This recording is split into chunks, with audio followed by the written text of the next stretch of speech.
time they shine your light in the sky, don't go to it. The bat is dead. Bury it. Consider this mercy. Tell me.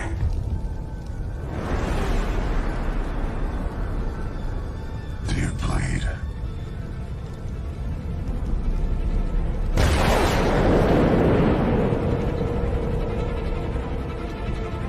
You will. So, here we are again with the reaction video for Doc Ligot's webinar on AI. This was done last May 26th, last Friday, over lunch, and will be listening to Doc's video, and we'll try to react to what he's saying. And okay.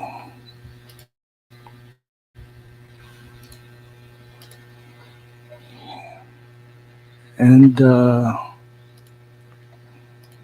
here we go.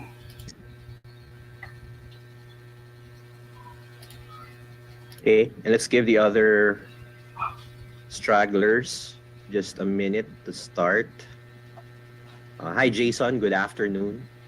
Episode 1 is all about jobs and careers with AI. Okay, I think we can start. So, welcome everyone to our episode 1. Technically, it's the second episode. We had episode 0 last Friday. Okay. And just like last Friday, episode stay tuned, 0 live was stream over broadcast on Facebook, on our and we will upload it on my YouTube channel, which I will announce later. Meron na tayong YouTube. Hi, Jogar. on our Facebook page. And just That's like it. last time, And, if at any point during the broadcast, just pop in your questions in the chat. I'll also try my best to also see what people are saying on Facebook para we can gather more inputs. Sige, so welcome to episode 1. This is about jobs and careers, which as far as my last poll was concerned was the most popular hot button.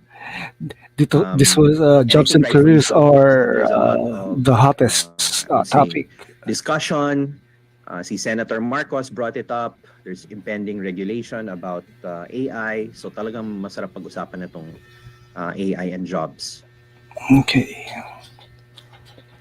So for those who, before we start pala, I was advised to announce this, no? Just as we're talking about this, very recently, a fake image of the Pentagon circulated.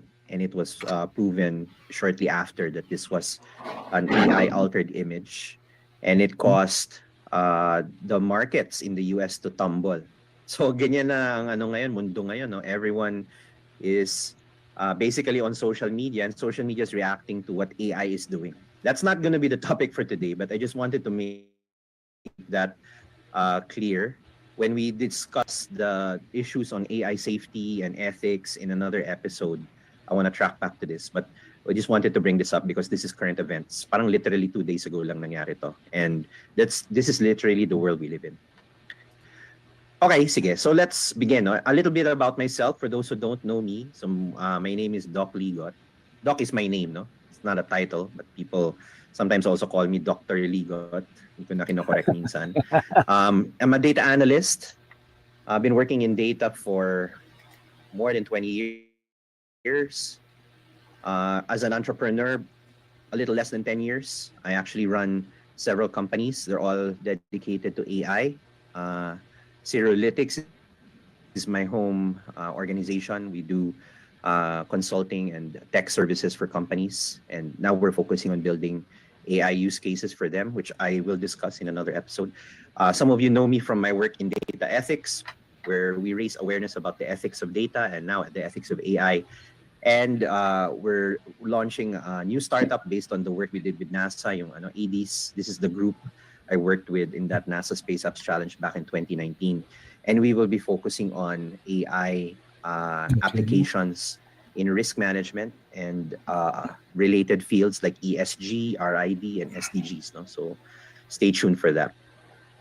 And so I decided to do this series of webinars almost as a parang ano lang, no? Parang spur of the moment decision. And the reason for it is I feel that AI is progressing very fast. Too So this is fast. purely my initiative. I'm not being paid to do this. I'm not earning from this. But I felt that because of there's so much information, things are changing fast. I felt there was a need to start level setting public awareness about AI. It's not meant just for technical people. So if you're non-technical, okay lang. And when we say technical in the computer science and math sense, no, there are other technical fields. But I wanted to put out something that everyone can relate to, and I wanted to bring it also to a practical parang understanding of AI. So it's not just about kind of the algorithms, which are fun to talk about, but I wanted to relate to everyday life, business, and now jobs. And I want to also address the alarmist claims. Ano ibig sabihin ng alarmist? There's a lot of doom and gloom about AI, strangely. Compared to Yes. other trends like blockchain, metaverse, Skynet puro positive. is In AI, it seems to be mostly negative. knocking at the door. I actually think it's a good thing because usually yung totoong nangyayari is kabaliktaran nung hype. So in all the other trends, everyone was positive and then later parang bokya naman yung nangyari. So I think Yeah. AI is going through an opposite cycle, an anti-hype cycle. Everyone wants to be negative about it. Oh, anong tanong dito? Is it free? Yeah, it's free. You don't have to pay for this. You can listen for the rest of the hour. And I hope people will ask questions. So anyway, going back, there's a lot of This is the negative best hype thing about about this webinar. AI. It's And free. I feel that that's And because the we can reality share will it. be positive. Yun lang ang hope ko. This is also meant to be an 18,000 feet view. In other words, high level to, no? But I'll try to dive as much as I can. Most of the material have references, but I will also freely mix my personal views, so just be aware of that. But all of these materials are public and open source, so feel free to reuse. At the end of the webinar, I'll share a feedback link if you want a copy of the slides. And then Using also, please give me feedback either now on the chat or on social media. Marami na akong mga social media accounts, which is a change for me. I usually hate social media, but I felt that at least for this mission sa AI, we need to spread it. So please give me feedback. There could be future sessions as well. So parang the initial run is going to be 5 sessions based on the poll. Pero we could just do this every week, no? If people will, are interested with it. So sige, I also wanna usually start with sino ba yung nag-register. So this is interesting, no? A big chunk of at least the people who registered, I don't know about the people who are in the session or watching now, they come from technology and finance, insurance, banking. To a certain extent, there's education. This pie chart isn't really nice. I don't know what this purple thing is. I think this is outsourcing, if I'm not mistaken, in healthcare. And then there's this big chunk of others. Most people, diba, there was a survey question about how do you feel AI will impact your career. Interestingly enough, most people are kind of positive. Either they don't think AI will impact them. Most say somewhat, but not really. So this is good, at least a good place to start. We're not scared of AI, no? Unlike what's happening in the news. When you actually you break it up, this is where it gets interesting. No? So professional services, which includes consulting, advertising, contract work, they're split. Some of them said AI could replace me. And some of them said, wala talaga. Interesting. Yep. Education and outsourcing, they really feel their work's going to be affected. And I think there's a reason why they feel that. But if you look at government and healthcare, parang they're not really that affected. So it's interesting, no? By the way, this is just the registration survey, so don't really read too much into it. It's less than 100 people. Pero I find it at least a good thought starter to think about what people are already saying in the webinar pa lang, no? So it's interesting. And then there's a free-form text field, which is also good. Syempre, we're in analytics, so it's good to mine it. Everyone wants to talk about AI, automation, productivity, jobs. So tama lang, I think you're in the right place. Good. But then some words are also here, like ethics and ano pa, careers, impact. It's interesting what people have top of their mind when coming into this. So if this reflects what you want to talk about, you're in the right place, because we're going to talk about all of this in the next few minutes. By the way, I scheduled this till 1:30, but I'll try to finish everything within an hour so that we have more time to Q&A, and feel free to jump in and out if you have other things to do. Sige. So I'm going to divide the session into 4 parts. Ano na lang, time-based. We'll look at the past, about how jobs and industrial revolutions have worked. It's my favorite topic. And then present, think about, so what's happening now? No? How could AI disrupt jobs today? When you say disrupt, it could be positive or negative. And then let's look at the future. And most of the future stuff I'll draw from the recent World Economic Forum Future of Jobs report. If you Google that, you'll find a lot of interesting insights. And then end with a few thoughts, looking forward. So sige, let's start with the past. So jobs and industrial revolutions. Those of you who've attended some of my talks, some of this will look familiar to you. So my first question is, kung hindi nyo pa alam tong tanong na to, is what is an ice cutter? Does anyone know? Can you put in the chat what you think an ice cutter is? Konti lang naman tayo dito. I wonder if people on Facebook know what an ice cutter is. What is an ice cutter? Any thoughts? One that cuts ice. Oo naman, tama. Something that you use to break or cut the ice. Yep. Good guesses. Isa pa. No idea. Okay. Well, obviously, this is sabi ni Karsten, breakthrough. Yeah, maybe back in the day it was, no? Ice cutters were people. It was a job in the 1700s and the 1800s. So hindi sila object. What they use, the ice saw, yun yung pang-cut ng ice. But it was actually an occupation. If you've seen Frozen, you've seen an ice cutter. Frozen. Yan yung trabaho nila. And Yes, this was because, it's one of my favorite topics, back in the 17 to 1800s, the ice industry was actually a farming or mining industry. Did you know that? Malinis pa yung tubig. You could actually get ice from rivers and lakes and use that for ice. So nung panahon ni na Rizal, there was mais con hielo. Wala pa namang mga refrigerators nun. They got the ice from lakes. Pero wala namang frozen lakes sa Pilipinas. They actually shipped that from Mexico. Can you believe it? They would load the ice on galleons. Pagdating sa Intramuros, mga 30% na lang yata ng ice ang natitira. At least But that was still valuable enough to sell. Then. Can you imagine that? And that was the way the ice industry was for centuries until the ice plants appeared. So ngayon, ice became a manufacturing industry. Yes. I'm sure some of you have seen an ice plant. This also coincided with the second industrial revolution. Many things happened. Automobiles replaced horses. Electricity replaced gas lamps.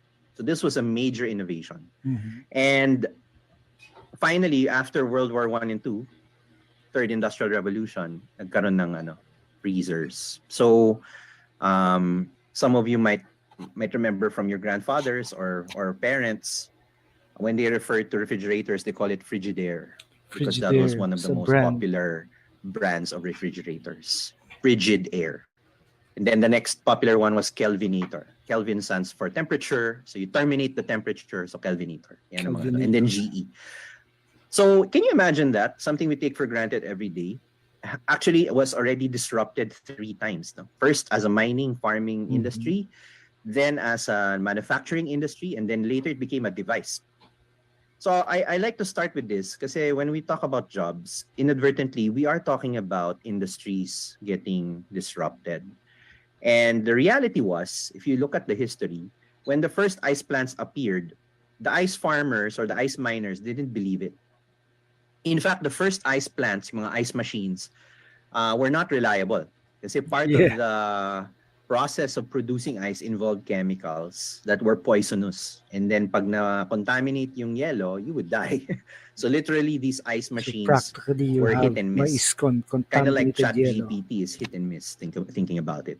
But then they perfected the technology, and then in less than 50 years, a century-old industry just got destroyed. No? Mhm. And then when the first freezers appeared, the ice plant owners didn't believe it. So can you imagine putting yourselves, back in the dawn of the second industrial revolution? You're an ice miner, and then an ice plant appeared. The discussion was, why would we produce ice ourselves? There's so much ice produced by God, no? Ganun yung Okay. language nila in lakes. And little did they know that lakes would get polluted, and the ice manufacturing business Makes was far more sense. efficient. And then when the freezers appeared, the reaction was, why should we allow people to produce their own ice when we produce, we mass produce professionally manufactured ice and deliver it to your home? Mhm. That sounds very similar to a lot of reactions to a lot of things today, no? Parang sabi ni Josh, no? Nokia fell short. Yeah, every time you see something disrupted, it's Nokia actually not fell because of the newcomers. It's actually the incumbents who refuse to adapt. So think about that, no? Okay, siguro naman you know what a computer is. So I'll just break the suspense. Mhm. We know. Actually, I don't know kung naka-desktop pa kayo. In some cases, yes. I I still have a have. desktop. But this is I'm what using we my desktop. kind of remember when we say computer. It's a device. But then, not too long ago, it was actually a room. And if you were a computer operator and a computer programmer, those were two separate jobs. The programmer would use punch cards and then give it to the operator who then run it through the machine.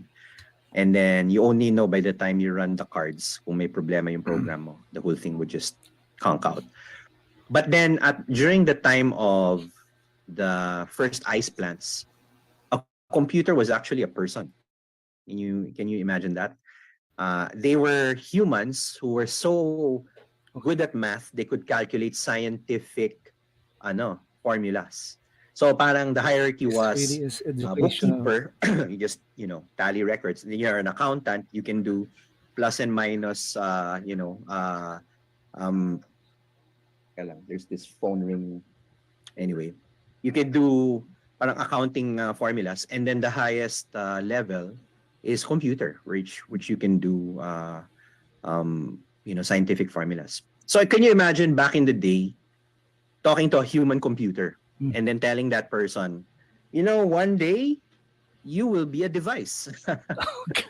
And that's actually similar to what's happening today, in a lot of discussions, about how humans could be displaced.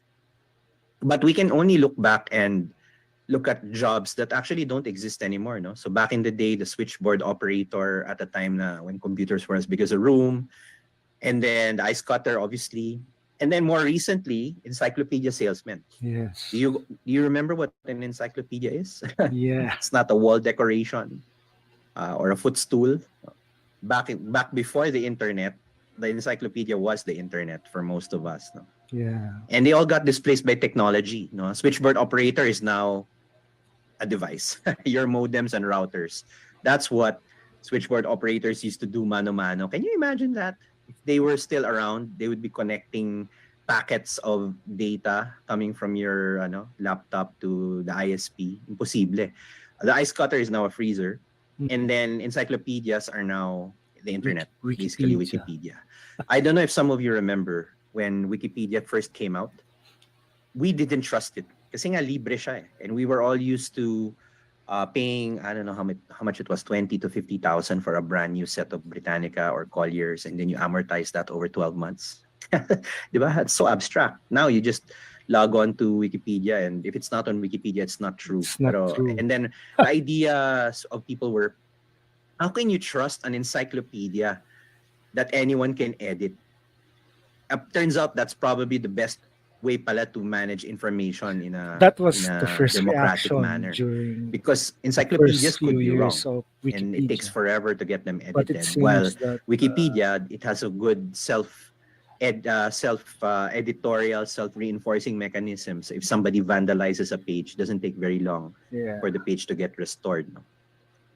friend of mine is also a Wikipedia editor. So he's always battling tong mga tao who are trying to sow disinformation in Wikipedia. Yeah. So why did these jobs disappear? At number one, and this is the ice industry story, no? The industry changed. So for me, when we start thinking about job displacement, my first place to look is how industries are also either getting disrupted or displaced.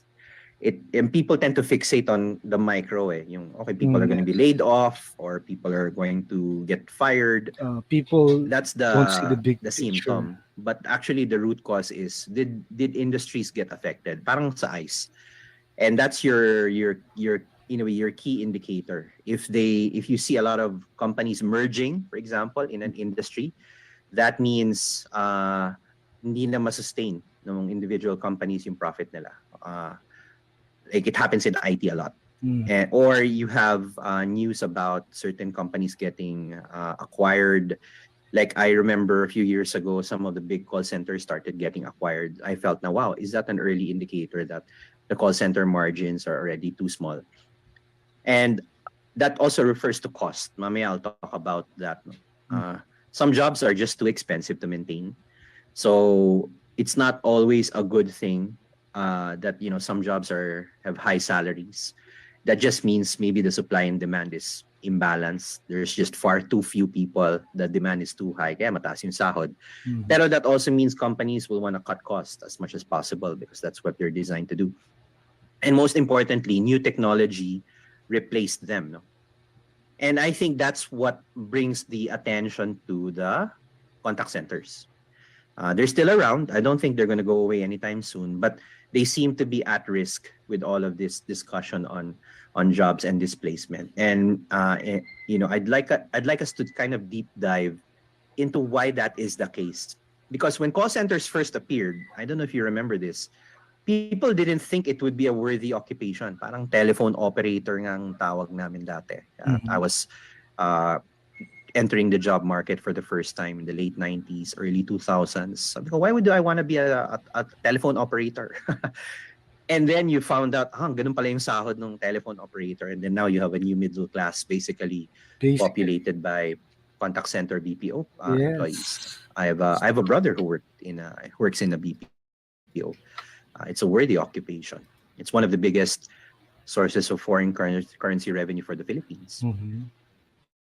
But are they really at risk? So let's go to the present. And this is more of a thought experiment. Because when we think about AI is many things. And I think it's good to be very specific or try to be specific exactly how these technologies can really affect jobs. So if you recall in the last episode, we talked about the areas of practice ng AI. No? Now, when we talk about jobs, I think one area that we really need to pay attention.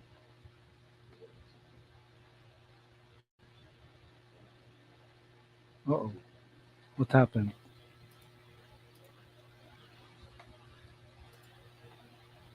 Something happened. Wait.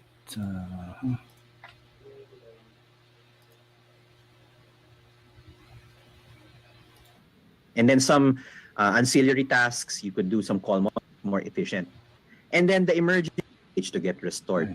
Let's return. A friend of mine is also a Wikipedia editor. So he's always battling tong mga tao who are trying to sow disinformation in Wikipedia. So why did these jobs disappear? At number one, and this is the ice industry story, no? The industry changed.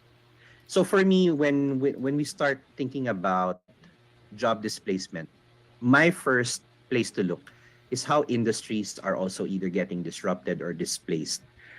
And people tend to fixate on the micro, yung okay, people are going to be laid off or people are going to get fired. That's the symptom, but actually the root cause is did industries get affected? Parang sa ice, and that's your key indicator. If you see a lot of companies merging, for example, in an industry, that means hindi na masustain ng individual companies yung profit nila. Like it happens in IT a lot. Or you have news about certain companies getting acquired.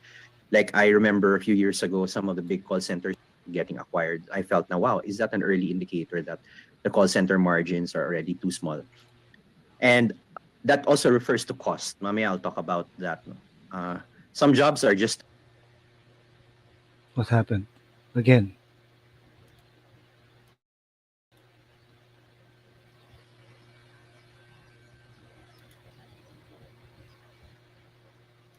do most of what a frontliner and can not just give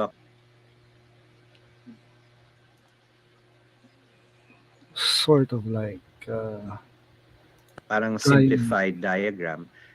What if we this video is computer vision, basically looking at images area, but when we refer to RPA, other who works in a BPO, here. it's a worthy occupation. It's one of the biggest sources of foreign currency revenue for the Philippines. But are they really at risk? Sige, so now let's go to the present. No? And this is more of a thought experiment. Mhm. Because when we think about AI is many things. And I think it's good to be very specific or try to be specific exactly how these technologies can really affect jobs. So if you recall in the last episode, we talked about the areas of practice ng AI. No? Now, when we talk about jobs, I think one area that we really need to pay attention to is this thing called RPA or robotic process automation. And sometimes when you say robotic, it evokes kind of the physical, parang yung mga Boston Dynamics type of application. Certainly, that's one area. But when we refer to RPA, it actually more refers to digital robots. In other words, these are software that you can deploy that can automate tasks. And there's actually kind of two parang paths you can choose right now. No, RPA is not new. There's the traditional RPA or just plain old automation where you get tasks that employees do and then you use software to make it faster. So there's still a human in the loop, and the point of the technology is to make the tasks more efficient. And then the emerging field, na hindi naman bago, but because of the dawn of generative AI, it's becoming more disruptive, where you give the task completely to a bot, no? And you only need the humans to actually monitor. And the key difference there, apart from the humans are not involved, is this thing called cognitive technology, which is now basically referring to generative AI. Because of how advanced machine learning models are ngayon, existing tasks can be more easily understood. Unlike in traditional automation, you really need to basically plan out all of the routes, plan out all of the rules. So it's quite an endeavor. There are actually RPA developers. No, that's actually a role that will be in higher demand because of this. But because of the emergence of generative AI, some of that grunt work can be already done automatically by the large language model. So let's look at how does AI affect the RPA scene. So some of you remembers this slide. When we talk about AI, I'm going to be more focused on the use cases. And currently, there are, of all of the many use cases, the top 4, in my view, are itong apat na to. Either you're using AI for insight, and this subsumes everything being done in big data, machine learning, data visualization, but triggered by an agent, automated agent. Computer vision, basically looking at images, looking at video, biometrics. It also subsumes areas like character recognition. So yung dating OCR, meron ng ICR, intelligent character recognition. Of course, NLP, which includes chatbots and text analysis, and then the RPA stuff. So let's look at a typical workflow. And this is just for parang discussion's sake. This is probably 90 to 95% of most white collar work today. You have a customer and you have management, basically people who represent companies, and you have frontliners who interact with the customers. And a lot of this is really very task driven oriented. There could be document processing here involved. And then you have back office people who don't necessarily talk to the customer, but they interact with the data that are generated by the frontline. So in most companies, ganyan lang talaga siya. Some people talk to clients, some people process information at the back.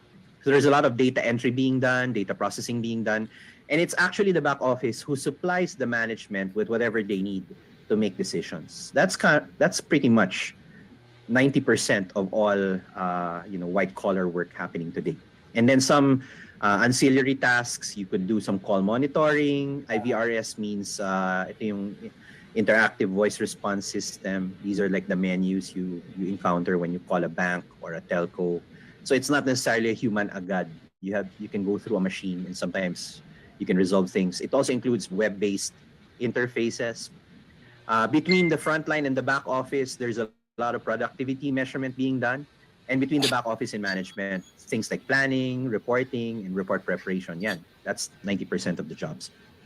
Now, just looking at this parang simplified diagram, what if we bring in those 4 technologies agad? And you can see immediately you can make a lot of things happen.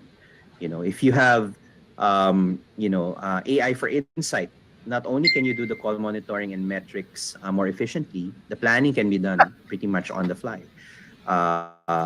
Computer vision can add OCR, ICR, biometrics. You can just scan a document, and then automatically it's automated data entry na siya. And more images are becoming part of analysis. Kasi dati it was purely structured data and text. Pero in some cases, things like satellite data, pictures can now be part of reports, depending on the application. The big improvement is the NLP, because if you have an NLP application, baka half of the time the customer is actually just interacting with your conversational interface, a chatbot. And then as you ingest a lot of text, the NLP is also analyzing it for you, putting it in convenient buckets. So hindi na tao yung nagda-drag and drop to certain categories. That's all being done automatically. Whoa. And report commentaries can be generated automatically. And then the RPA can not just give customers a menu. It's also the processes within the organization can be all automated. Simple things like classifying data, filing documents in the right place, and preparing a rudimentary report structure that can then be populated by humans. Pwede nang automatic yun. So the main story here is no one is getting displaced, but productivity shoots up, or efficiency shoots up in theory. Or with the same number of people, you can achieve more. That's the philosophy here. Okay, so I'll take a break on this flow and then move to I don't know how many of you have taken this deep learning AI course on prompt engineering. I'm citing it here because for me, when I took it, of course, I was aware of what prompting was for ChatGPT, but taking this course actually gives you an inner look of what ChatGPT can actually do as part of a process. So hindi lang siya question and answer type of chatbot. You can literally use a large language model as part of an automated process. So things that you would normally rely on middleware and software for, programming for, in theory, pwede nang gawin ng large language model. And this for me was the turning point where I saw how disruptive it can be. And this is an early version of ChatGPT. Hindi pa lumalabas yung GPT-4 when they did this course. I still recommend people take it. You can find it in Deep Learning AI/courses. Even if you're not going to do the programming bit, just viewing the videos, you can probably finish it in an hour. Gives you a good perspective of what these large language models can do. So we go back to this. This is the risk. A large language model, prompted properly, can probably do most of what a frontliner and a back office clerk is doing. Okay. That's the potential. And this is why people are kind of scared, up in arms. Does that mean it's happening? Actually, I know of a few BPOs who are already adopting the technology, but not necessarily to lay off humans. It's still in the realm of improving productivity, like in the medical transcription space. That has huge applications where you're literally coding, conversations from recordings, yung trabaho nila. That you have to be very mindful about structure and grammar, and you needed to train encoders with the proper syntax. But with the help of an LLM, they just, write down words and terminologies the way they might hear it, and then the LLM can be programmed to be the one to clean up the syntax. That just improves productivity by tenfold. Parang ganun, no? So this is the question: how soon could this happen? And I think that's the kind of the, in a way, the quintessential discussion happening now in jobs. Now, right now, if you, even this is before ChatGPT, there's actually automation already being done in across many companies. No, the typical types of automation range from application level automation. I keep telling people nga na if you do Excel macros, that's already automation. Something that used to take 30 minutes can now be done in a click. Enterprise level automation. So if you have ERP systems, CRM systems, they have automation functionality. And then the new kid on the block is RPA with machine learning, because I think the potential here is you can train a model to recognize probabilistically situations that don't conveniently fall into kind of if-then statements, and then later evaluate how the decision should be done. And in terms of processes being automated, I'm not going to go through any too much detail here, pero pretty much across the entire organization, from IT to finance to HR, certain tasks are already being automated. So this is nothing new. I think what makes the current trend, I think, interesting is applications like large language models just accelerate the automation. Di katulad dati, you have to spend tons and tons of project management work, design work, looking at all of these tasks, time and motion studies, blah, blah, blah. I mean, you can still probably do those, pero the time to market to automation is faster. So it just augmented the existing trend in automation. And I think this is the crux of it. No, this is just hypothetical, but I got it from a presentation by a consulting firm. Ultimately, it will boil down to cost talaga. Because compared to an onshore employee, ito yung outsourcing argument. An offshore employee is much cheaper. I mean, call a spade a spade. Pero you could actually squeeze more cost differential by including RPA and AI.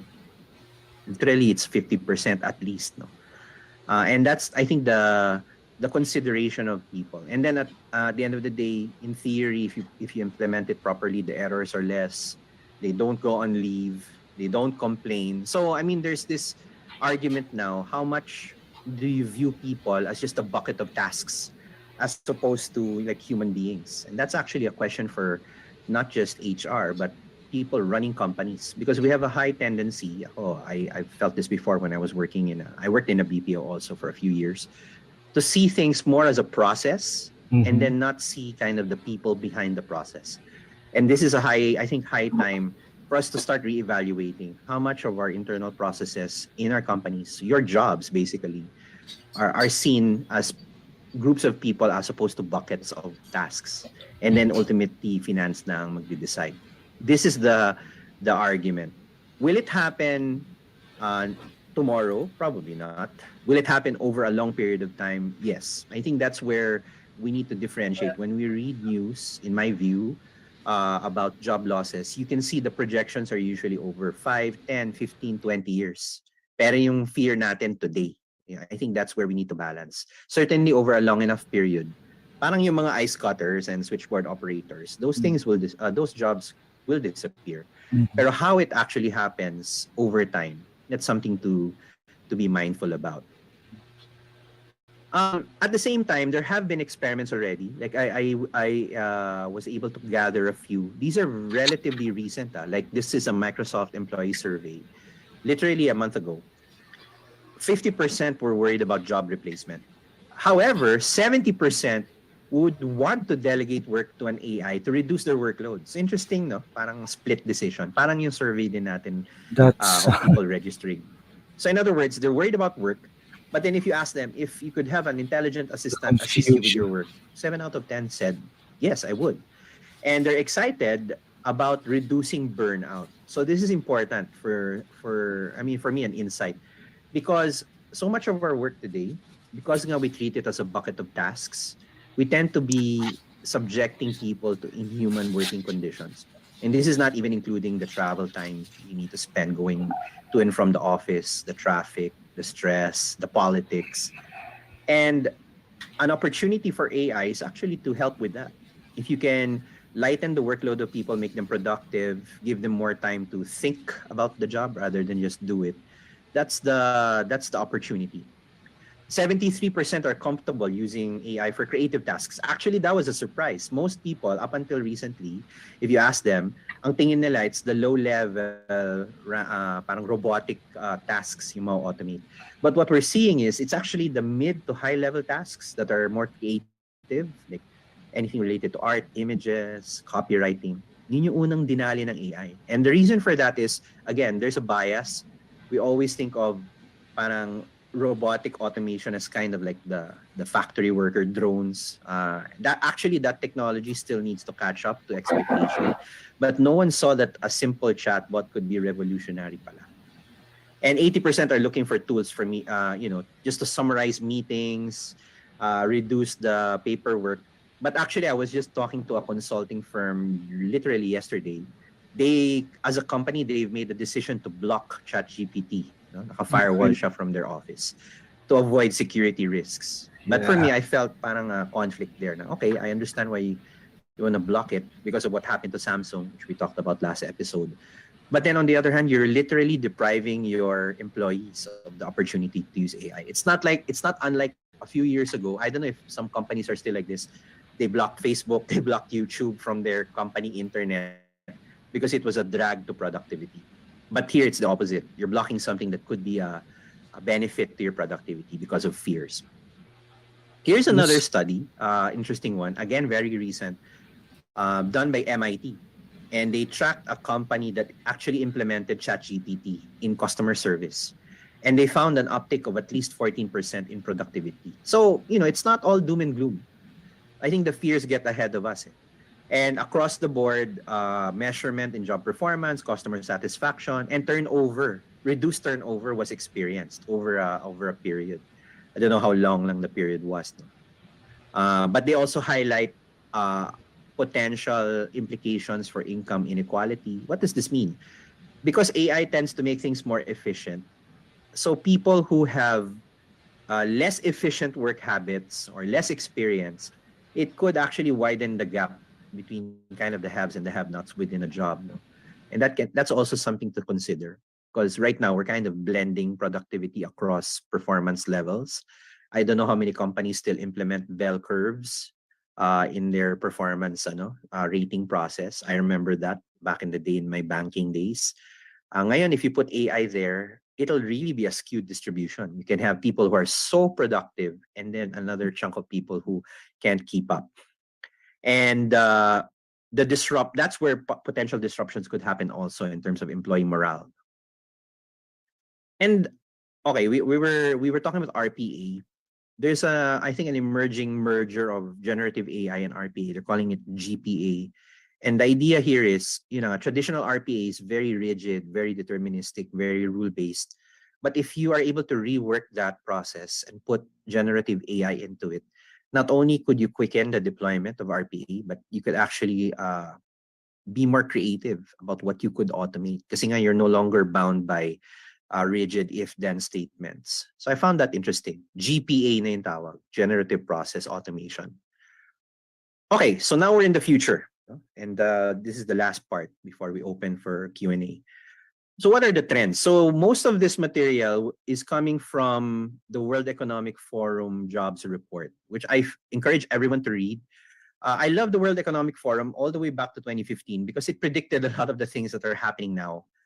Because a lot of it was pretty obvious naman if you look at it from a long enough time period. But it's still interesting when you feel the trends that have been mentioned. Like the term Fourth Industrial Revolution came from the World Economic Forum report. And I still use a lot of those early documents in my work.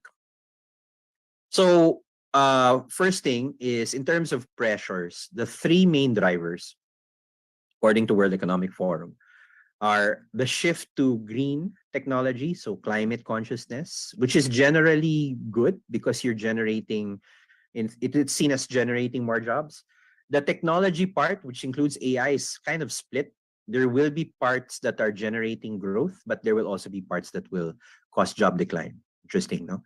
And then the general economic outlook is negative, meaning after COVID, we're now in an inflationary environment, potentially a recessionary environment. Like ngayon, I'm sure if you are traveling a lot, some of you might be watching the price of gasoline going up and down, and it's so unpredictable. It's because of this supply and demand imbalance after the pandemic that occurs. And more recently, we're also seeing electric bills going up. Like I think my electric bill doubled from the pandemic era to today. So that's also part of what's creating the pressure on jobs. No? So ito yung tatlo, at least as far as the World Economic Forum was concerned. And they start talking about what are the top skills that people are looking for. So I always find this interesting because this is similar to an earlier report for 2020. Creative thinking is actually number one, which is kind of counterintuitive. If you think about the world being automated a lot, you would think more parang rigid, scientific, mathematical, programming thinking would be top of the list. They're there, yung technological literacy, for example. But number one is creativity. And for me, the way I interpret this is AI and other technologies give humans more opportunities to get their work done more efficiently and give you more time and room to be creative about it because you're not spending 80% of your time doing the drudgery. In theory, That's you know, true. people are now pressured, are no longer as pressured to do the day-to-day monotonous Yes. tasks. Yun yung logic. Mm. Analytical thinking is number one. I'm not surprised. This includes kind of like the mathematical and programming analytical thinking, but also includes kind of the softer qualitative analytical thinking as well. Other parts here are interesting, resilience, because there's a lot of changes and disruption happening, motivation. There was actually a fear that once everything gets automated, hindi nagaganahan yung mga tao mag-work. Yeah, that's So, one of the fears. sabi ni World Economic Forum, it's people who can stay motivated and self-aware despite all of these changes are the ones who will endure. All the way down to empathy. This is interesting, no? Because nga, there's a lot of disruption in jobs and most jobs are seen nga as a bucket of tasks. It will be those people who can transition to something more empathic and human-centric who will actually endure, especially if you're in a management position. This is very important. So I found that very encouraging. In terms of jobs, in terms of growth trends pa lang to. Obviously, the fastest growing jobs are the data and AI related jobs. No, everything from machine learning specialists, business intelligence analysts, etc. Mhm. And the ones that are declining are kind of like the ice cutter type of jobs, no? Clerks, Bank tellers, clerical. clerks, data entry. Now, should we be alarmed about this? Yes and no, in my view. Yes, because if that happens to be your job, certainly you should be alarmed. But in a way, I'm actually also encouraged that we are moving or forced to move people from otherwise repetitive, monotonous work into something higher end. And I actually have a slightly alternate view about this AI and machine learning specialist because the traditional way of viewing this is these are people who know, coding, programming, machine learning. Mhm. How many more of those do we need versus people who can basically use AI without coding? No? Parang itong si No Code, who's a part of the audience. No? It's one of his, hopefully one of his advocacies. Now, but in terms of volume, look at this. Kanina, in terms of growth rate, ito naman volume. Agricultural equipment operator, heavy truck and bus driver, vocational educational teachers. These are the highest volume growth. And the highest volume decline are data entry, again, security guards. So ano nakikita dito? So sometimes it's hard to interpret this. The way I would interpret this is anything that's ironically more physical in nature, like itong mga truck drivers, ironically are probably safer than the white collar but repetitive tasks, which a large language model can now supplant. Something to think about, no? Kasi nga, everyone was worried na, okay, there's going to be self-driving cars, self-driving trucks, there's going to be robots in factories. I think that technology needs more time to develop. It's really the white collar, kind of repetitive clerical work that's now at risk. And then partly also some of the creative work also being done. That's how I would interpret this.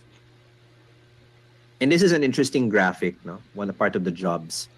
Um, Certainly there will be new jobs and there will also be lost jobs, but actually everyone's jobs, at least 23%, will be affected This in is some from way. the Kaya World tama rin yung ano Economic ninyo, yung Forum survey result nyo. Somewhat data. affected, highly affected.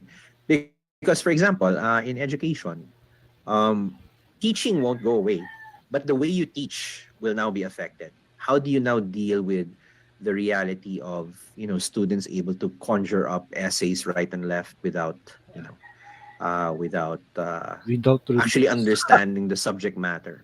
So now curricula has to adjust to account for this change.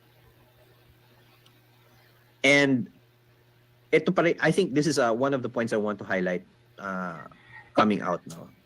This human versus machine parang parang trope. I think the way I would approach it is humans with machines, and it's now just a question of how much one will do versus the other. And the World Economic Forum is projecting, yeah, there will be a slow, gradual uptick of what machines do alongside humans, as opposed to, just automate. Certainly, there are tasks that are still best suited for humans, and I have a framework for that, which I'll share in a bit. And there are also tasks that are best suited for machines. In fact, I would argue some jobs should be automated because they're just so demeaning and so inhuman. So yan ang magandang tanong. What are those jobs and how do we anticipate them? AI and big data also go hand in hand. I mean, big data creates AI, but there also work within the big data space that may not necessarily involve AI, which is also going to be very positive. So jobs like data analyst, jobs like data scientist will continue to grow. Okay, so looking forward and looking forward also to the Q&A. No? First things first, I would let go of this man versus machine dichotomy. It's a very popular trope. Even yung mga upcoming regulations, they're all about protecting humans versus AI. Napaka-Hollywood ng dating. And I think there's a reason for this. I recently did a Twitter thread on ano ba yung mga popular movies and TV shows involving AI, and a grand majority of them actually are negative about AI. Can you think about parang Terminator, The Matrix? I think we've been conditioned by Hollywood to think about this. And I don't know how many of you remember, this is one of the pivotal moments where Gary Kasparov, a grandmaster, was defeated by Deep Blue. Actually, if you look into yung laban nila, it wasn't really a all-out defeat. There were 2 draws in that match. Pero hindi natalo ni Kasparov si Deep Blue, and he was so depressed after that. But you know what happened? After his defeat, Kasparov got into chess AI. In fact, he's one of the major forces now in the development of better chess AI and using chess AI to train future chess players. In fact, I would probably, this is a more obscure reference, the freestyle chess tournament. I don't know if it still happens, but back in 2005, this chess tournament kasi allows players to use AI also to compete. Mhm. And for me, this is really the better reference. In 2005, a pair of amateur players, mga non-grandmasters, aided by I think 2 or 3 computers, were able to defeat a grandmaster and also standalone AI. So for me, yun ang best analogy. Parang humans working with machines together can beat humans without machines and machines without humans. Interesting, concept. And you can look at the link. I think it's still up. So I think this is what I'm saying. We have to learn how to differentiate parang what tasks are best given to what parts of kind of the value chain now with AI. No? And this is a classical decision-making framework that I use when I teach, particularly HR analytics. In any job or task environment, try to figure out, is it an uncertain environment or a certain environment? Pag sinabing uncertain, you're not sure what the solution is. Or if it's certain, then you know the solution is straightforward. At the same time, you want to ask, is it a complex task? Does it involve very limited decision variables? Or it's a highly complex task where you have a lot of variables to consider. So if you look at low uncertainty and low complexity tasks, ang RPA talaga yan, is mechanically automated. On the other hand, if it's a low complexity but high uncertainty task, I think this is where you still need humans to make some judgments. Because one area, for example, where humans still excel is, what if it's a decision that doesn't have historical data? It's a completely new thing. Walang magagawang AI regarding that. No? Although, to be fair, large language models already have a lot of data in them. And to a certain level, they could probably freestyle its way through a decision. But still, I would insist humans do that. So yan yung low complexity matrix. Now, what about the high complexity ones? If it's a high complexity, but relatively straightforward task, this is where analytics helps. So you have humans aided by AI. This is where business intelligence helps. This is where data visualization helps. So human pa rin ang nasa forefront. But you still need, but now you need machines to kind of augment you, because otherwise it'll take you forever to kind of figure it out because of the complexity. And then the interesting spot is this upper right. It's a highly complex task and highly uncertain. I'm going to argue that this is the best place for AI, but guided by humans. So I'll give you a very, very specific example. Very recently, a couple of years ago, AlphaFold of Google DeepMind cracked this thing called protein folding. And without getting to the detail, this is a task that's very hard, has a lot of uncertainty, a lot of variables. And humans doing it the traditional way, even with machine learning, we're taking forever to crack protein folding. This is what leads to new drugs, new chemicals that can be used to treat diseases. And AlphaFold is a specific type of AI called reinforcement learning. It's the same method that created AlphaGo, which beat the top Go players in games like Go and chess. So it's designed for this random, uncertain environment, but with very, very specific rules. In this case, it's rules dictated by chemistry and biology. And AlphaFold was able to crack it. So I think this is a good indicator of differentiating when humans should be at the forefront and when AI should be at the forefront. And again, this is should be a matter of discussion within any company if you want to implement AI. And okay, so given that, just a few words. So how should companies cope with this? Upskilling is still one of the best hedges against this. Make sure that your employees are updated on the latest developments. And for example, something like prompt engineering, although it keeps evolving, we should not be afraid to expose our employees to chatbots, because they just make a lot of things more efficient. Definitely, it gives us opportunity to rework inefficient processes. Many companies have that, and that's actually costing more money than if they just fixed it. And data management and machine learning is I think, paramount. Hindi na siya option. It is a requirement. Now, as a person or as an employee, I would be more forward-looking. Upskill yourself where you can. Attend webinars like this, for example. Expand your career options. Look at the skills that are upcoming. Remember yung mga World Economic Forum stuff, that's like 10-year, 15-year horizon, but it doesn't hurt to kind of target like an updated profile of yourself. You know, it's not a time to be lax, but you shouldn't be stressed. As you gain more knowledge, you expand your opportunities. Take up projects, take up side gigs. Kasi nga, if AI is gonna, in a way, free up your time from the drudgery, you can spend the rest learning. And be more conscious about performance. I think this is something that everyone will have to contend with, because we need to be efficient. Okay, last point. So, in automotive, we have a distinction between people who can fix cars and people who can drive them. Medyo masyado maganda tong mechanical na to, but I hope you get the point. I think we're close, if we're not there already, in AI, where the builders of AI who write this code will be different from the people writing this code, users of AI. And in the car analogy, it works fine. You can be a very good driver, Formula One driver, and not know how to change a spark plug. On the other hand, you could be someone who knows how spark plugs works, transmission, radiator change, etc. Doesn't make you a good driver. So now we're at the level where both types of occupations contribute to AI. And if I can do a call back to the AAP, when we put out kind of these job categories and competencies, we weren't actually thinking of that yet.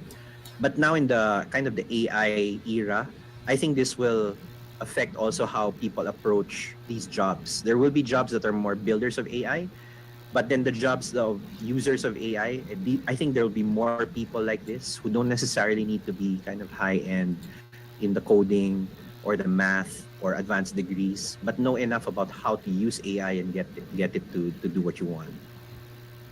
This is a good article to end with. I'm just going to read it quickly.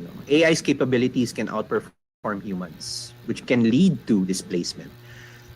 And it says here, routine and entry-level jobs are at most risk, but jobs requiring creativity, empathy, and dexterity are less likely to be fully replaced. Partly replaced, yes, but not fully. So the future of work will involve a symbiotic relationship between humans and AI. Parang yung sinabi ko earlier. Depending on the task, maybe humans take the lead in some tasks, AI takes the lead in other tasks, but it has to be humans and AI working together. Schools need to redesign their curricula to prepare workers for sustainable jobs, and governments and corporations should provide incentives and programs for acquiring new skills. Currently, wala. And finally, the AI revolution calls for a new social contract that balances technological advancements with socio-economic institutions. This is a mouthful. But I think this is now the problem that over time we will face, because the economies will change also. And I didn't talk about universal basic income. I'll talk about that in another episode. These are serious proposals, Yes. in a way arguing that if most jobs will be taken by machines, how do people earn? Parang turn every country na into a welfare state. You can earn something parang as a bare minimum, and then the rest is more up to your creativity. Still, it requires more thinking and reflection, lalo na in the Philippines, for something like that to happen. Okay, so yeah, I'm keen to hear your questions. I think we're right under the hour. Hopefully you can still stay.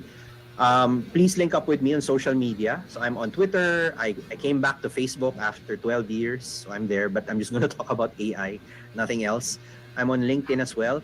And then I recently launched my video channels. So I'm on Instagram, I'm on TikTok. I didn't believe it that I would be on TikTok, and I'm on YouTube. And the only reason for this is I think these platforms serve in a way as a repository for all of this knowledge. So all of these webinars will be uploaded to YouTube, for example, and TikTok and Instagram are more to reach the younger audiences. Like I'm like a Gen X, so syempre we need to get in touch with the Gen Z and some of the younger millennials. But I hope it also serves as a venue for people to reshare it and add their stuff to it. Doon ako natuwa sa TikTok and Instagram. You can add to it, and it's interesting. Okay, so what to look forward to? We're done with jobs. I think probably ethics should be the next topic kasi ang daming disinformation about it. We won't have a webinar next Friday because I have an event. It'll be 2 weeks from now. But please stay tuned for that. And this is the link in case you want to give feedback and also get a download of the slides. It's bit.ly/AI for lunch jobs. Please mind the capitalization kasi for some reason Bitly pala is capital intensive. And yeah, that's it. That's pretty much all for episode 1. Yeah. Okay, so let's get to Q&A. I'll go to the chat muna, no? May mga nandito na sa chat. Is this free? Yes, it's free. Okay. Back in the day, teachers tell us, this is a computer, don't touch the computer. Tama yun. I was part of the computer club back in my high school. Okay. Nakakatawa how protective we were. Josh says, early RPA is mimicking manual repetitive process. But now it's all about low code, no code. Tama naman. Any questions here? Parang wala, no? Anyone want to ask a question about the topic of jobs? Do you feel that your job is at risk after listening to all this? Or was there a topic that we didn't cover? You can just drop on the chat or raise your hand. Let's look at Facebook. Meron nang nangyayari doon. Give me a second. Parang wala naman yatang comments sa Facebook. I think. Wala. Okay, so good talk. Thanks, guys. Oh, ito. Juan Carlo. How about government transactions? How many years would before our country gets penetrated by AI? Okay. One thought experiment that I do is also look at, syempre, industrial revolution, yung second industrial revolution, matagal na yun. No? But let's look at something more recent. Like, for example, adoption of cell phones. You remember that? I don't know if you were old enough to remember when merong divide between people with cell phones and people with pagers and people with pagers and cell phones. And I remember Never Nung had a lumabas pager. yung SMS ni Globe, people were saying, why should I type We a did message have on a cell phone when I can just call an a operator? cell phone. Parang Looks ganun. like a walkie-talkie. So there's always going to be negative sentiments about it. I actually did a short video about it. Photography was not considered art. Books were works of the devil. SMS will destroy the grammar. Yung Jejemon fear natin dati. Yeah. E-commerce will never be profitable. I remember attending yung mga Digicon and they were saying digital will never be as profitable as TV or Trimedia. Well, now we're in an era where TV stations are getting shut down and they're moving into content. Like very recently, yung ABS-CBN announced na ABS-CBN. their profitability is now coming from content creation. So I think that's inevitable. So look at how those things happen, and even the adoption of call centers itself. Yeah, nga, the impression was telephone operator, and now it's kind of like one of the biggest white collar jobs you can take. To the point nga na an entry-level call center worker earns more than an entry-level electrical engineer, which is an issue that the semiconductor industry is struggling with. That's true. So, how many years? That's true. Yung cell phones, how long did it take? Grabe. Probably less than 10 years. Internet. Naalala ko dati, you still had people who didn't have an email address. Naalala nyo yun? And it was a big deal to have one. Kasi dial-up connection tayo. That also took less than 10 years. So I'd look at maybe a 5 to 10 year horizon, and AI probably will be faster pa. Yeah. But again, one thing government is notoriously bad at, and I'm not afraid to say this, it's bad at handling data. And actually, that's one area where AI can also help. We suck We're bad at securing data. We're bad at with protecting data. AI can actually help with our data ingestion and classification archiving also. process So that's an sucks. opportunity. I posted pala the feedback link here on the chat if you want. Si Josh, do you think some industries is open to accept creativity? Okay.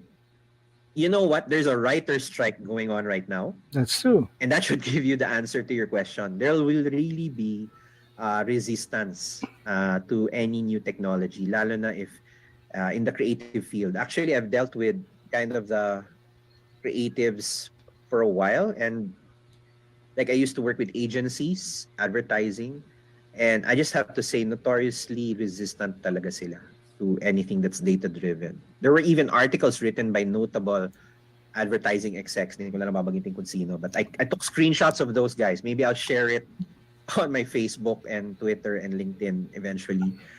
Their argument was robots can never replace the human touch.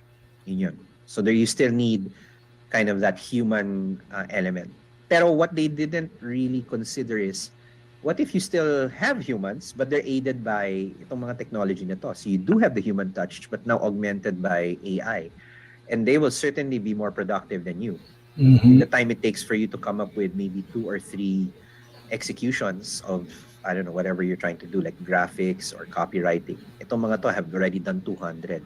How do you expect to match?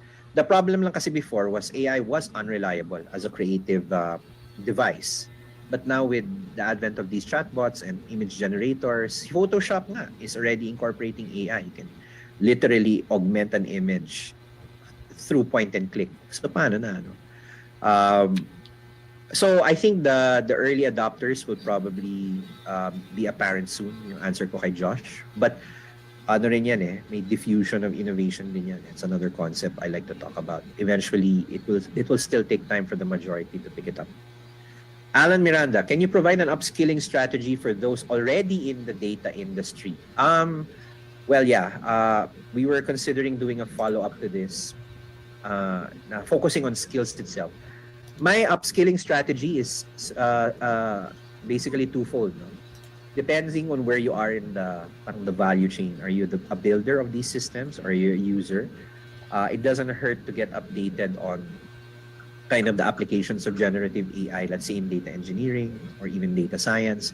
Like recently, Story IQ, if you're familiar with them, formerly DataSeer, they ran a workshop combining prompts and data visualization. And that was a very, the feedback was quite good.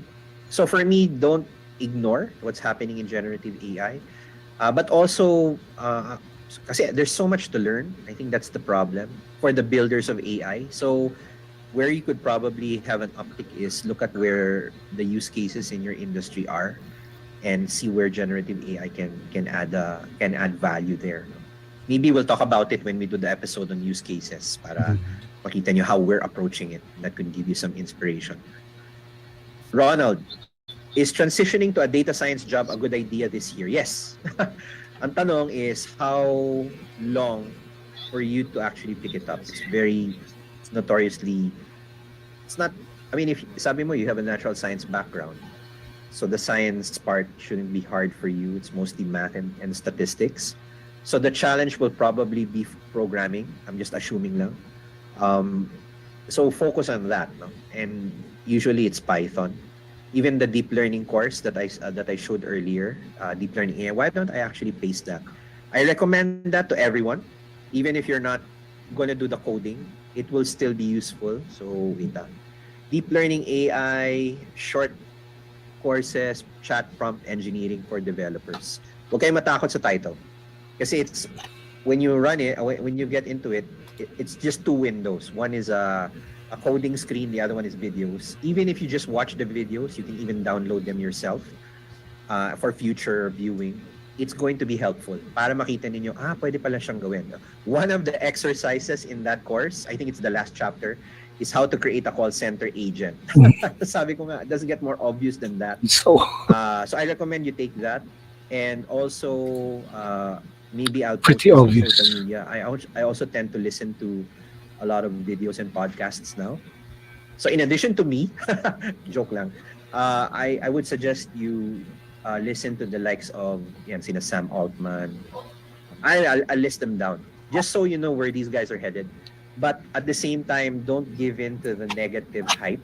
Like for example, I was seated in a panel discussion recently with a government institution, and ang tanong nila is, how do we regulate AI? And I said, Regulation. what do you mean by AI? Ang daming AI. Waze is AI. Google Maps is AI. You're gonna regulate all of that. So I think that's, for me, the eye opener na everyone parang is lumping AI into this big bucket. Yep. And then and then they'll cite things like yung there was this open letter, diba, sa Silicon Valley about shutting down AI research for 6 months.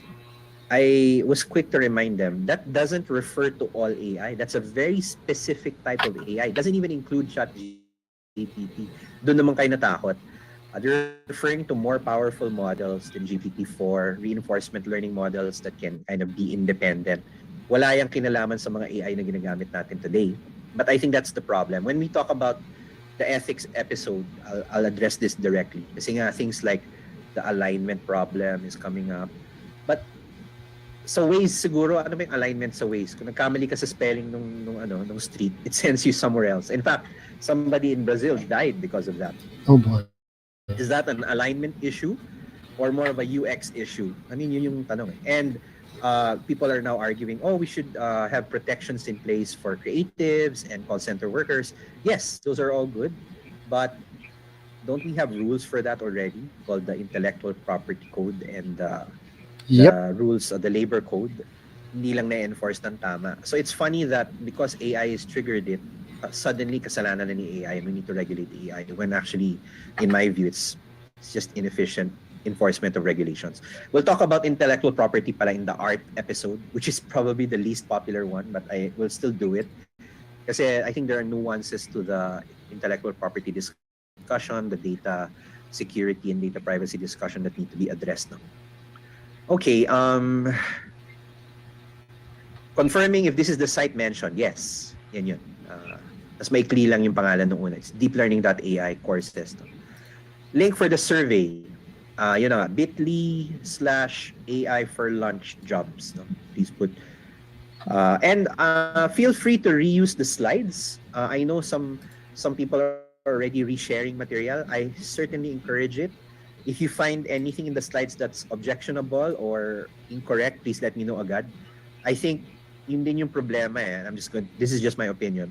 There are actually a number of AI experts in the Philippines. Marami sila. But there's a lot of gatekeeping happening, in my view lang.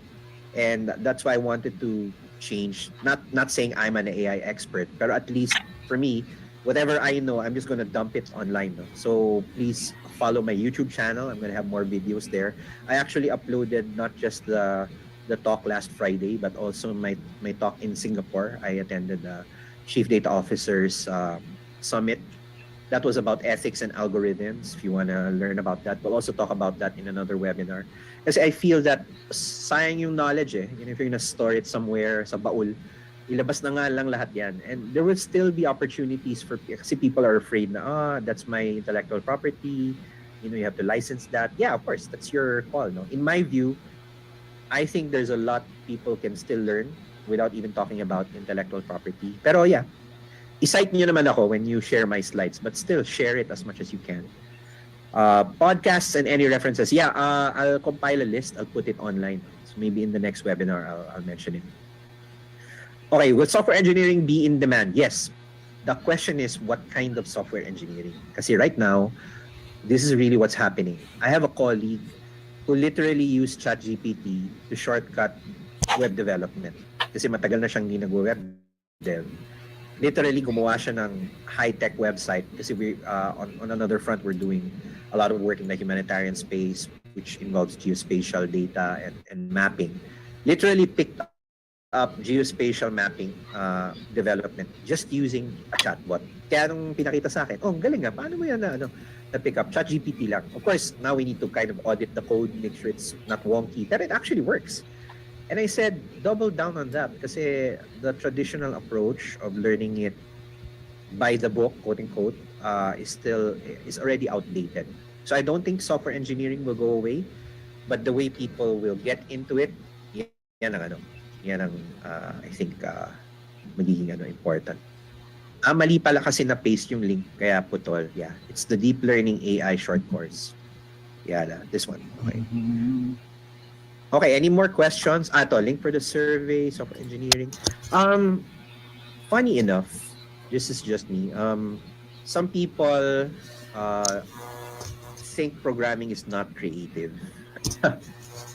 Syempre, to each his own, no? But I think there's actually a lot of creativity happening in programming, even in the maths. No?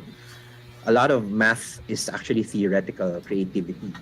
Mhm. Pero it's funny how we parang segment yung mga STEM type of jobs and the Hume's types of jobs. Ako nga, I came from the finance sector. So ABM pa ako and now I'm in doing this. No? I think we need to let go of these old definitions. In fact, that was one of the big changes that I've seen. Before 2018, and all of these schools started releasing yung mga masters and bachelors in data science, you literally had to combine 3 courses to do it. You came from ComSci or you came from Stat and then you came from business and you're doing data science. That's all in the past. Ngayon, there are specialized courses for it. And I think after itong era of AI, you don't really actually need, if you're going to be a user of AI, there's really no need for you to take these advanced courses. That's my view.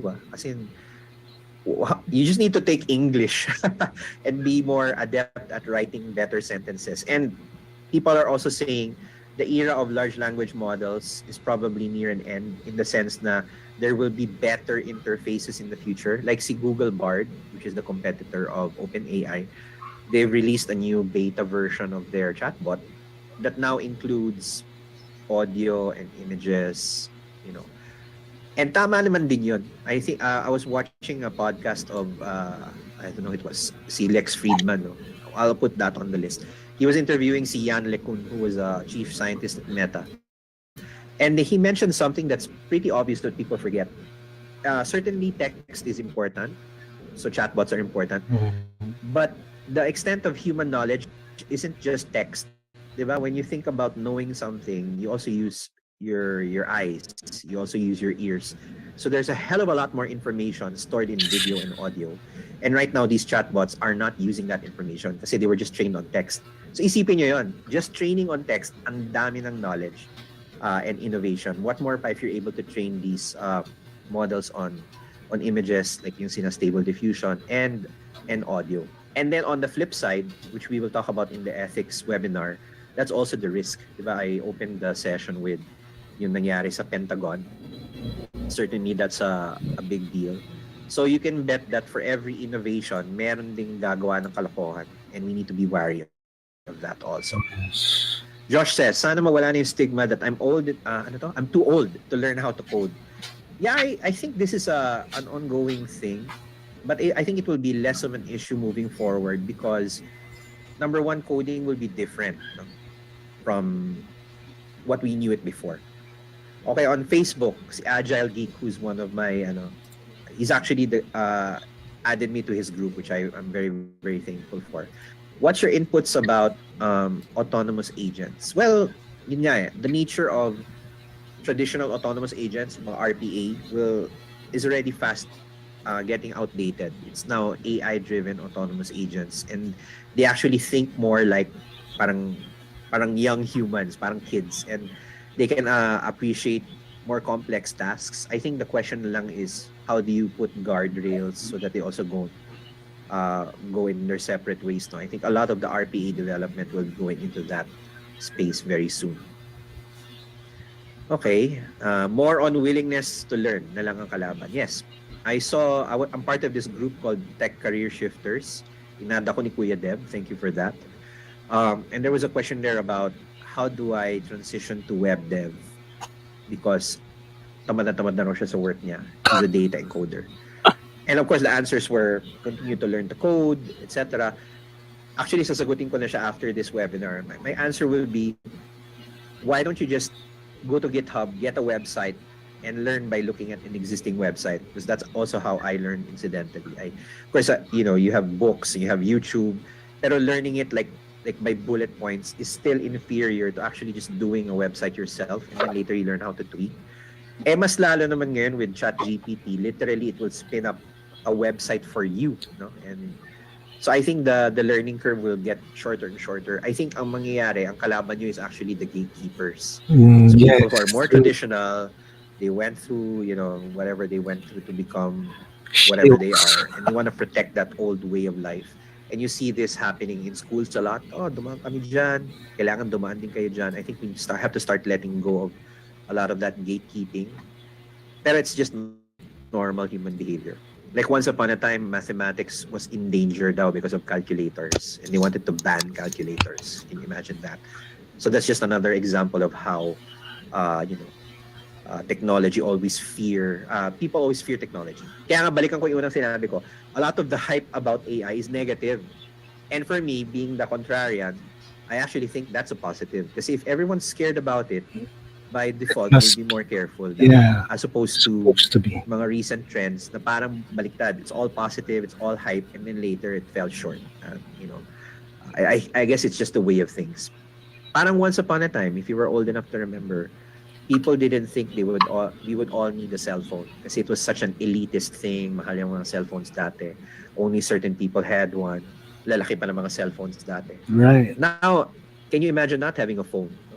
Can you imagine not having a laptop? That was another status symbol once upon a time. True. Or can you imagine not being on the internet? So I think there's a natural curve.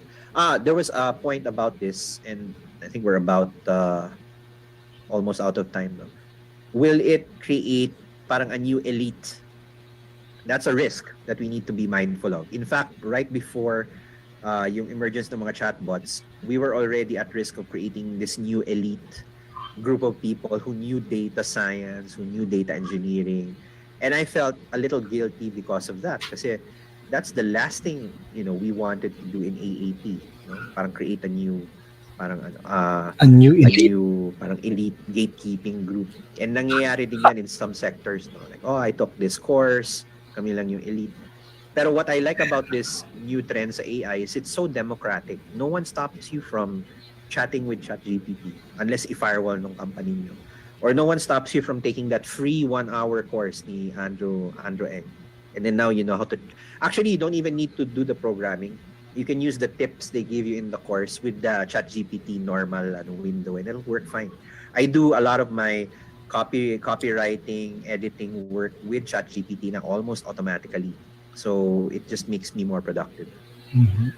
CJ, in your opinion, how should English teachers respond to students using ChatGPT in writing essays and assignments?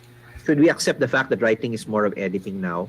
than starting from scratch. Yeah, This is a debate in that's academia now, that's an and short of ongoing banning debate it, now. my suggestion would be think about Uh, how your curriculum should now change because of this. In Actually, other words, we why can did you require the essay in the first place? You we want can go students, around eh, once opinion ko lang you want students to we don't prove or really copy express what evidence that they've understood the subject the matter. chatbot Now, clearly, the does. mechanical part of writing the essay, wala na. Kukunin na yan ng chatbot. So Mm, it's now about the construction of the argument, yes. which you could get from a chatbot. So one suggestion that I'm actually liking is the essay was just mechanical. Now it's up to the student to explain what did the essay Yeah, mean. So parang, sige, that's what you delegated it the to a chatbot. professors are now. Can you now orally explain what the Yes, chatbot wrote or why this you happened prompted the chatbot during the that way? pandemic I think um when one of the everyone big was opportunities online. na parang for some reason hindi nakikita ng academia, or maybe I'm just also being too simplistic. Can you imagine these days for an average college student, from the moment you set foot in school, it's at least ano ba yan? 16 to 20, okay, to 12 plus 4, 16 years 16 years. before you become productive as a member of society. 16 years, no? And then if you're gonna take advanced degrees, masters, PhD ka pa, it's at least 20 years. Mm, By the time you get out of your advanced degree, outdated na yung inaral mo when you were grade school and true. high school. Ganun kalala. Why are we that inefficient? Why can't we condense all of this information and learning to less? Yan yung, for me, that's the thought process. Because it's so inefficient for 16 years, in my view. So that you might actually still have 16 years in school, but you can spend more of it, less of it on the memorization and the mechanical part of learning, and focus more on character development, humanities, and ethics. Right now, I bet most of you probably didn't even study ethics. Like I only encountered it once, no, in philosophy.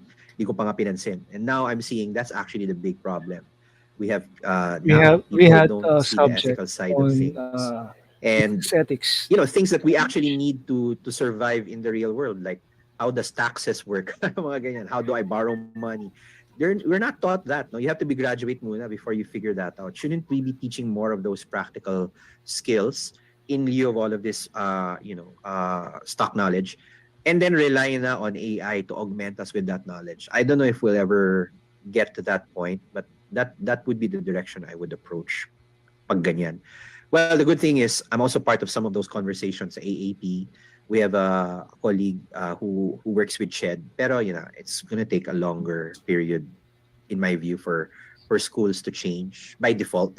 So incumbent na lang sa mga tao na yan. How do you navigate? In fact, I was very encouraged in the early days of the call center industry that they were willing to hire non-college graduates. Like in the US, ganun. You don't have to have a bachelor's degree to get a job.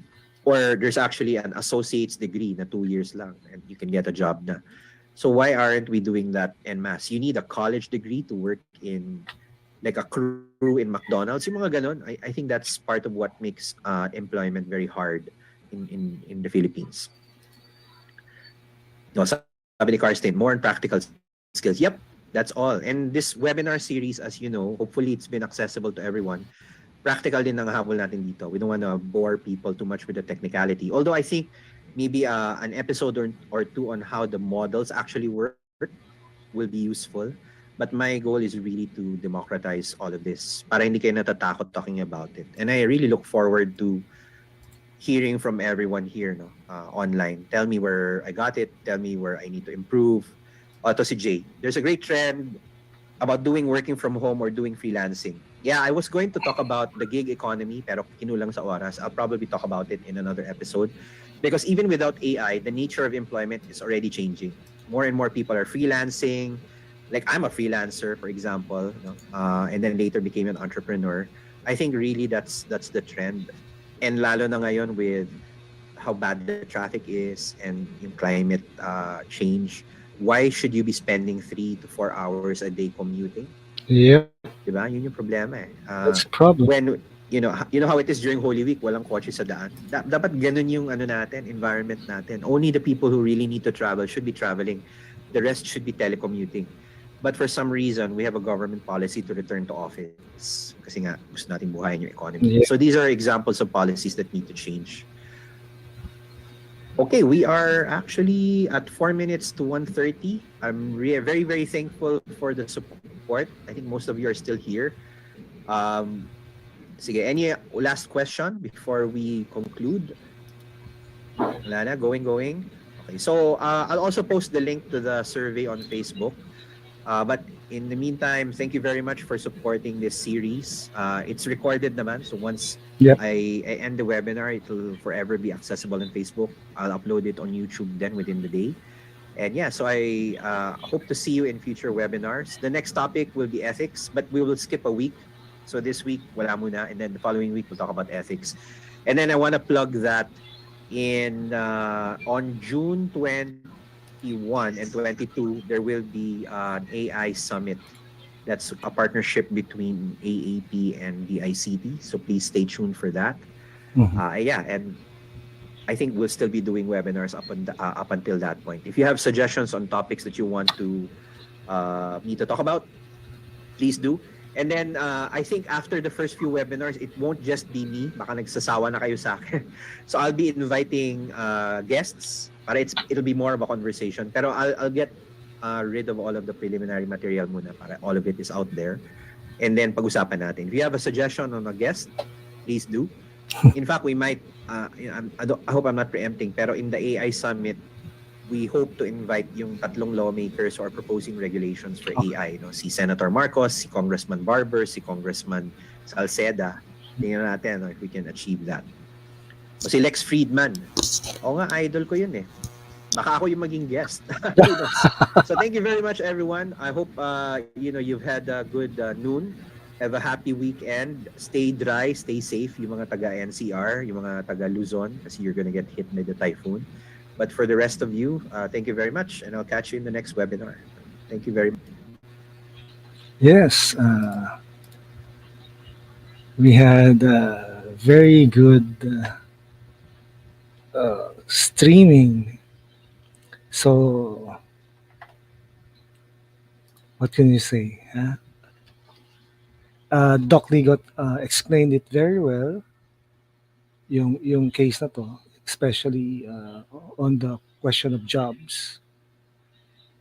And simply put, huwag tayong matakot. Diba? Don't be afraid of something new. Everything will be everything will be okay somehow. And that's how we learn. Diba? So,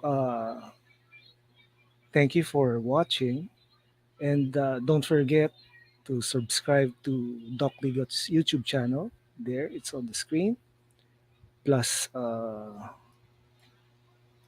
this other one, Data Ethics. This is also for from Doc Ligot. And don't forget to subscribe to my channel. Yep, that's it for now. And one last. I hope you joined my Facebook page at Lal's World, the Outpost, and I'm sharing this kind of materials on that page. Me and actually Doc Ligot. So that's it for today. Till next time.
Stop killing people! They look alive to me. Because I saved them. Well, that's why I waited until you were there. I got the information I needed. No one died. I did it your way. He does have a point. I know it got lost in all the confusion, but we still have some issues to settle here. There are only heroes and there are villains. You think yourself a hero, but you would let these criminals go free. Heroes don't kill people. Well, I do.